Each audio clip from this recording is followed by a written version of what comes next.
Hello नमस्कार। Thermodynamics की lecture series में आज एक और इम्पोर्टेंट टॉपिक अपन करने की कोशिश करते हैं और उसका नाम है ऊष्मा चालन। ऊष्मा चालन या फिर थर्मल कंडक्शन। थर्मल कंडक्शन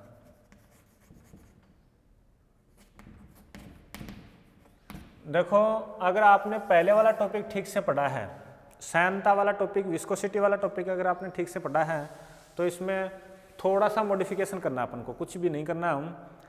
पहली बात तो ऊष्मा चालन कब होगा? जब ताप में ग्रेडियंट होता है, यानी ताप प्रवणता होगी। थर्मल यानी टेम्परेचर ग्रेडियंट हो, ठीक है। ट्रांसपोर्ट किसका होगा? हीट एनर्जी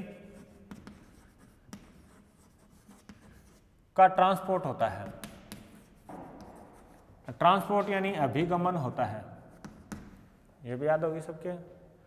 अब अपन उसकी तरह ही, अपन पहले वाले टॉपिक की तरह ही अपन बात करते हैं। ट्रांसपोर्ट किसी में हो सकता है, लिक्विड के अंदर हो सकता है, गैस के अंदर हो सकता है, हीट का जो चालन है वो आपका किस में हो सकता है? ठोस में हो सकता है। नॉर्मली अपन ठोस में ही काम में लेते हैं, ठीक है ना। अब आओ देखो, मैंने क्या कर लिया कि ये परतें ली, दोबारा वही। एक परत आपकी ए बी है, दूसरी आपकी क्या है? सी डी है। माना कि जो टेम्परेचर ग्रेडियंट है वो इस साइड में है, तो इसके बीच में वही बात है, तीन परत और ले लेते हैं। अच्छा, माना कि ये परत P है, ये Q है और ये आपकी R है। यहाँ पर Z इक्वल टू 0 है और इसके लिए Z है, तो ये क्या हो जाएगा आपका Z प्लस लेमडा, और ये आपकी क्या हो जाएगी? Z माइनस लेमडा हो जाएगी। माना कि इसका टेम्परेचर T है, बीच वाली का, तो ताप प्रवणता जो है, माना Z दिशा में ताप प्रवणता है वो dt अपॉन dz है, dt अपॉन dz है, ठीक है ना। तो देखो वही बात है, यहाँ भी यहाँ का टेम्परेचर T है, इन परतों के बीच की दूरी लैम्डा है, तो यहाँ कितना हो जाएगा? T plus lambda dt upon dz हो जाएगा। यहाँ का टेम्परेचर कितना हो जाएगा? T plus minus lambda dt upon dz हो जाएगा। लाइन क्लियर होगी सबके। अब देखो, जो पार्टिकल हैं वो रैंडम मोशन करते हैं। अणुओं की गति जो है वो आपकी कैसी है? रैंडम है। रैंडम यानी किसी भी दिशा में गति कर सकते हैं। तो मैं बात करता हूं कि x, y व z दिशा में, यानी प्रत्येक दिशा में कितने पार्टिकल चलेंगे? n/3 particle. या फिर मैं इससे अगली स्टेप में अगर मैं बात करूं, आपसे पूछे कि प्लस x दिशा में कितने गए, तो प्लस x दिशा में इसका आधा n/6। आपसे पूछे माइनस x दिशा में कितने गए, तो वो भी n/6 हो जाएगा। सेम ऐसे ही z प्लस z दिशा में कितने गए, तो आप लिखोगे n/6, और माइनस z दिशा में कितने गए? n/6। बात क्लियर हो गई अभी सबके। अच्छा, फिर बाद में वो एक डायग्राम पहले बनाया था, वही सेम डायग्राम इधर में कर देता हूँ। ये ऊपर जाने वाले हो जाएंगे। अब बात ये आती है, ये कितने हैं? पहले लिखा था n(c)/6, और ये भी कितने हैं? n(c)/6। n(c)/6 कैसे आया, ये बात अपन कर चुके हैं।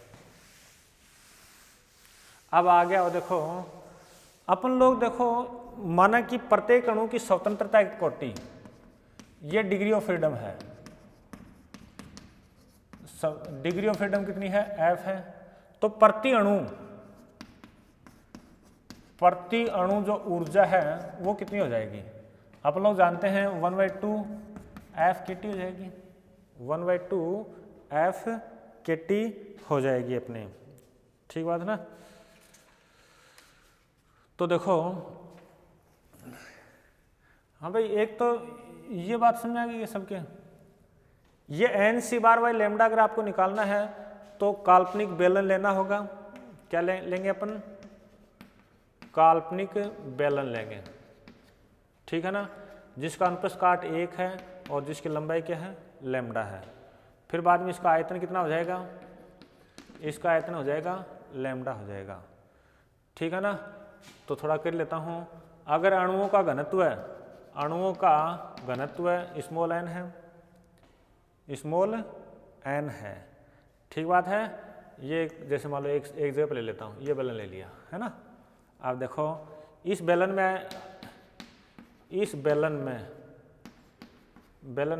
-z दिशा में गतिशील अणु कितने हो जाएंगे?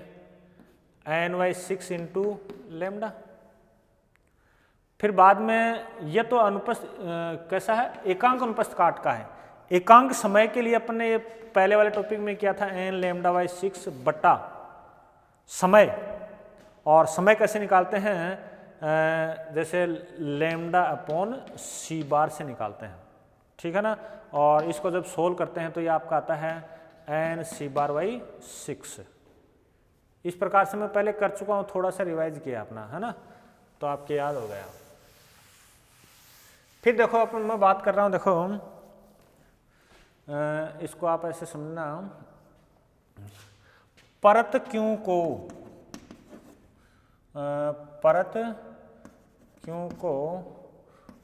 ऊपर से नीचे की ओर, परत क्यों से ऊपर से नीचे की ओर अभिगमित ऊर्जा, और कैसी ऊर्जा? एकांक समय में, एकांक क्षेत्रफल व एकांक समय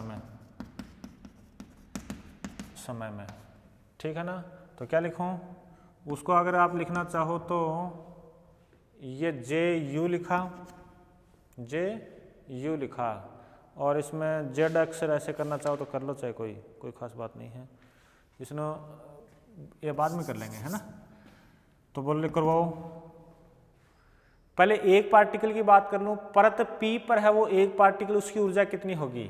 देखो नॉर्मली एक अणु की क्या होती है? 1/2 FkT ये होती है।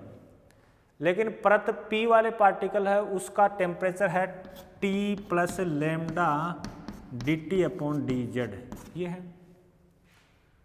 परत P से Q को पार करने वाले, Q की ओर पार करने वाले, ये तो एक अणु की बात हो रही है। एकांक समय में एकांक क्षेत्रफल से पार करने वाले अणु कितने हैं? nc/6। क्या लाइन क्लियर होगी सबके? अरे ये तो एक पार्टिकल की बात हो रही है, ये प्रति अणु लिख रखा ना, प्रति अणु। यानी इसको आप ऐसे समझो कि यहाँ पर प्रत्येक अणु जो है, यहाँ पर उसकी एनर्जी क्या है? यहाँ से लेकर यहाँ तक ये है। फिर इधर से इधर आने वाले कुल अणु कितने हैं? ये हैं। कितने टाइम में? एकांक समय में। कितने क्षेत्रफल से? एकांक क्षेत्रफल से है। तो ये बात लिखिए ना, तो nc/6 कर दिया, मल्टीप्लाई कर दिया। ठीक ऐसे ही इसी प्रकार परत Q को नीचे से ऊपर की ओर पार करने वाले जो टोटल हैं उनकी ऊर्जा कितनी हो जाएगी? ऊपर की ओर अभिगमित ऊर्जा कितनी हो जाएगी? तो ये लिखा जाएगा nc/6 इंटू 1/2 Fk, यहाँ पर वोल्टेज मान नियतांक का ध्यान देना, और T - लेमडा dT/dz। ये भी क्लियर होगा सबके?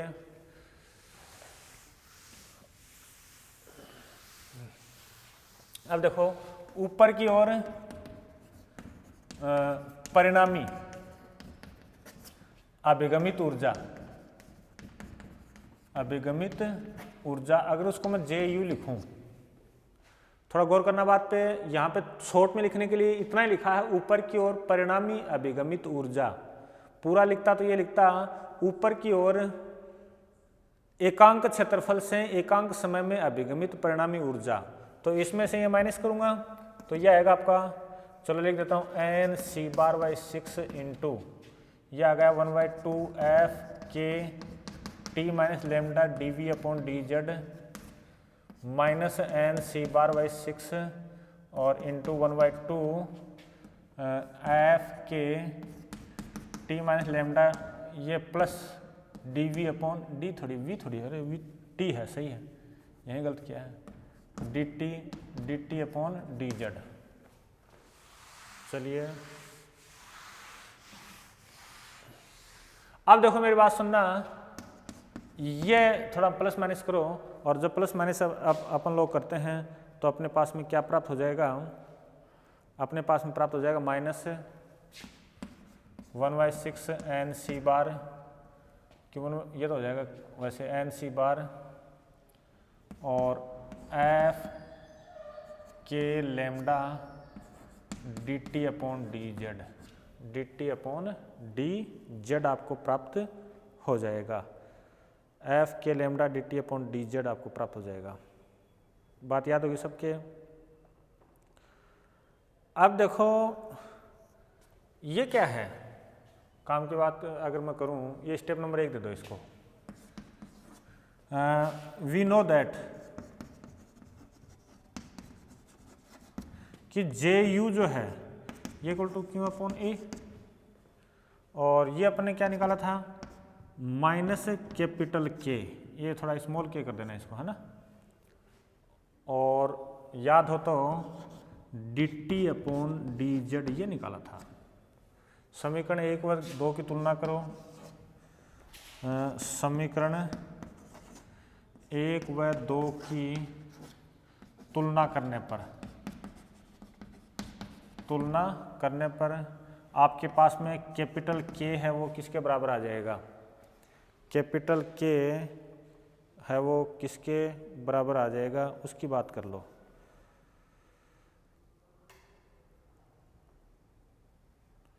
तो इसकी बात कर लेते हैं, तो क्या होगा आपका है 1/6 एन सी बार और एफ के लेमडा ये आपका आंसर होगा नंबर 3। इसको अलग अलग फॉर्म में लिखेंगे अब अपन। सी बार आपको पता ही है, एफ में कोई दिक्कत नहीं है, एफ में अपने कोई दिक्कत नहीं होती है। अब देखो किस प्रकार से करते हैं, मोलर विशिष्ट ऊष्मा वो किसके बराबर होती है।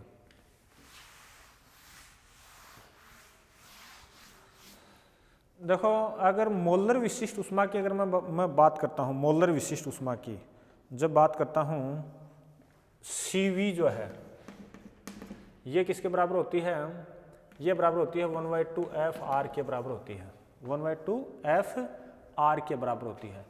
फिर बाद में मैंने एक जगह पे आपको बताया था 1/2 एफ को छोड़ दो, इसको मैं एन ए और के लिख सकता हूँ, एन ए और के लिख सकता हूँ, किसको आर को लिख सकता हूँ। यहीं से देखो आपके पास में इस के का इलाज कर देता हूँ और एफ का भी, एफ के इक्वल टू क्या आ जाएगा, दिस गिव्स एफ इंटू के, ये बराबर हो जाएगा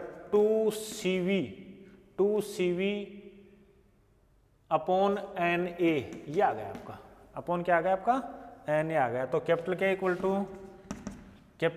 equal to 1/6 N C bar, 1/6 N C बार,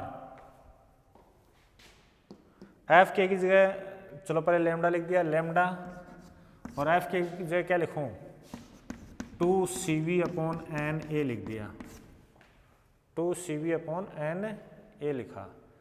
तो ये आपका होगा ना 3, 1/3 एन सी बार लेमडा और CV अपॉन एन ए, ये कर दिया। अब ये के का जमेला खत्म हो गया, ठीक है ना। इसके देखो ऑफ और फॉर्म भी हो सकते हैं मेरे हिसाब से। मोलर विशिष्ट ऊष्मा, ये आपने याद, मोलर विशिष्ट ऊष्मा, अरे ये होती है ना 1/2 FRT, ये तो होती है। और ये निकालने के लिए क्या करते हैं del U upon del T, तो ये हट जाएगा, तो ये बचेगा, ठीक है ना। अब देखो और क्या क्या कर सकते हैं, और अपन लिखें तो भाई फॉर्म तो इसमें बहुत सारी हैं, आप इसमें इतना याद कर लो बहुत है मेरे हिसाब से। तो Cp, ये जो Cv है, Cv जो है इसको भी थोड़ा और मॉडिफाई कर सकते हैं। स्मॉल Cv जो है इसको और भी थोड़ा मॉडिफाई कर सकता हूँ। देखो ऐसे Cv जो है वो कैपिटल M Cv होता है, ये छोटा c है, यानी ये एकांक अणु के लिए, एकांक द्रव्यमान के लिए है ना। अच्छा, कैपिटल M की जगह क्या लिख सकता हूँ मैं, इसकी जगह पर MnA, और ये Cv थोड़ी देर पहले बताया था, ये छोटे वाला C है, ये बड़े वाला है। इस Cv की जगह ये रखेंगे तो Na से Na कैंसिल हो जाएगा। तो देखो ये आ गया आपका। अब डियर स्टूडेंट, एक बार दोबारा बात सुनो, अपना मुख्य टारगेट तो यहाँ तक था, ठीक है ना। फिर बाद में ये मॉडिफाई रूप हो क्या रहा है, आप ज़्यादा से ज़्यादा इतना याद कर लेना, बहुत है। क्यों F K का इलाज कर दिया। फिर और आगे बढ़ो तो ये लिख सकते हो, आपके पास में K क्या प्राप्त हो गया। चलो मैं लिखता हूँ 1/3 n C बार, और फिर लिखा लैम्डा। Cv की जगह क्या लिखा जा सकता है, MnA, और स्मॉल Cv अपॉन Na है तो Na से Na आपका क्या हो जाएगा, कैंसिल हो जाएगा। इस प्रकार से ये बन गया आपका फॉर्मूला 1/3 Mn C बार लैम्डा Cv। फिर बाद में देखो और कुछ नहीं है, C बार की वैल्यू आपको मालूम है, C बार इक्वल टू क्या होता है @kT अपॉन पाई m, और लैम्डा इक्वल टू क्या होता है 1/√2 और पाई d²n। रखने पर आपका जो K है ना वो और आ जाएगा, अन्य रूपों में आ जाएगा। मेरे को केवल एक बात बता दो कि यहाँ यह फॉर्मूला अपना पहले से थर्मोडायनेमिक्स के अंदर छोटी क्लासों में आपने याद किया हुआ है, इसी में भी किया है, सेकेंड ईयर के अंदर भी, ठीक है। फिर मैंने ये कैसे किया है सबको मालूम, मैंने बताया था R की वैल्यू क्या होती है, Na क्या होती है। यहाँ से Fk की वैल्यू निकाल के अपन ने किस में रखा, कैपिटल K में रखा। देखो ये रखा 1/6 n C बार लैम्डा 2, ये आ गया। फिर ये क्या कर दिया, ये यहाँ Na को काटने के लिए Cv equal to mCv, m अणु बार जिसको बोलते हैं, ठीक है ना। तो m की जगह क्या है m इंटू Na, और ये वैल्यू आपकी नहीं आ गई। ये अपन बार बार याद रखते हैं, आगे और कुछ करना हो तो आप कर सकते हो। इस प्रकार से 2 टॉपिक ये कंप्लीट होते हैं। दोनों परीक्षा के लिए देखो आपको उम्मीद करता हूँ जरूर दोनों में से एक मिलेगा। दोनों कौन से, एक तो विस्कोसिटी वाला इससे पहले वाले वीडियो के अंदर, और एक है थर्मल कंडक्टिविटी वाला। ये एग्जाम में बहुत बार पूछे गए हैं। उम्मीद करता हूँ कि आपको वीडियो ठीक लग रहे होंगे। थैंक यू, बहुत बहुत धन्यवाद।